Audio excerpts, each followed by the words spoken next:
पंहिंजी ज़िंदगी जो सॼो सरमायो बाक़ी हाणे तव्हां ॿाहिरि ॾिसो पिया खटूं पियूं हुयूं हाणे हीअ किताबु सिंध ईअं सम्झ सिंध जे हिस्ट्री ते जंहिं मौज़ू ते को तहक़ीक़ कंदो उन मुताबिक़ हिन खे मुकमल मवाद मिलंदो पूरे पाकिस्तान मां रिसर्च हिते MPhil PhD जे लाइ अचनि था असां उन्हनि खे किताब बि ॾियूं था उनखां बाद रहाइश बि ॾियूं था जेको खाइण पीअण जे लाइ साग भात दाल आहे उहो ॾियूं था उनखां पोइ हिन किताब हाणे हे ॾिसो था न सिंध जे ज़ातियुनि मुतालिक़ आहिनि हीअ किताब जे क़ौमूं ज़ातियूं उनखां पोइ हे सिंध जे शहरनि मुतालिक़ आहिनि जेके आहिनि सिंध जा शहर ॻोठ वग़ैरह उन्हनि मुतालिक़ अहिड़े तरीक़े सां हू मखदूम मोहम्मद हाशिम ठठवी मशहूरु सिंध जो आलिम थी गुज़रियो कलोड़ो उन जा सभई किताब मूं वटि छपियल जेके बि ॿिए वटि न हूंदा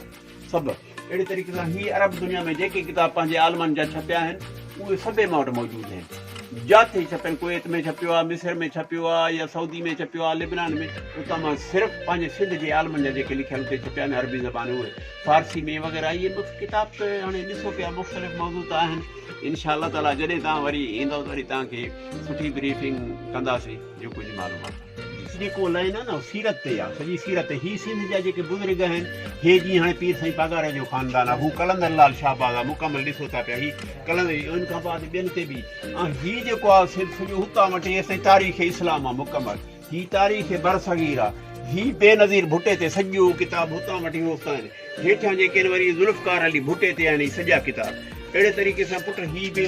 सचल साईं ते आहिनि हीअ सिंध जी तारीख़ आहे हेठि सभई नवां किताब उनखां बाद हीअ बि अहिड़े तरीक़े सां आहिनि हीअ वरी सिंध जे ज़ातियुनि मुतालिक़ आहिनि सिंध जी छा पर बरसगीर जूं जेके ज़ातियूं पठान पंजाबी सिंधी सराइकी वग़ैरह उन्हनि जूं जेके सैयद ख़ासि तौर ते ॾिसो था उन्हनि जे मुतालिक़ हीअ किताब मूं वटि आहिनि मौजूदु जेको पढ़णु चाहे ऐं इनशा हिकु ज़ात हिकु न हूंदो ॿ ॿ टे टे जेको मूंखां मिली सघियो आहे मां उहो छॾियो न आहे